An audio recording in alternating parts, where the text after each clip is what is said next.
Ito guys, may share lang ako sa inyo. Yung sa mga hindi pa nakakaalam, sa mga naka-encounter na. Ito, yung Mitsubishi na wall mounted, nag-error ito pagka tinanggal itong air swing. Ito. Ayan. Mag-error siya, magbi-blink.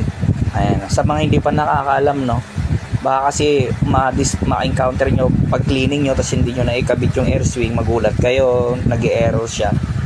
Ayan, nag-error. Bali, ito yung cause nun. Ayan, ibabalik na natin. Ayan. Tapos, di ba nag-error kanina? Ayan, mamamatay siya. So, i-reset natin sa remote.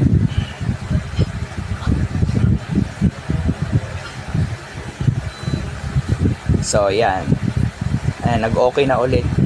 Yun lang guys, share ko lang sa mga hindi pa nakakaalam, sa mga hindi pa nakaka-encounter. Baka kasi mag-cleaning kayo, hindi nyo pa naikabit yung air swing, tapos magtaka kayo bakit nag-error. So, yun lang. God bless. Sana makatulong.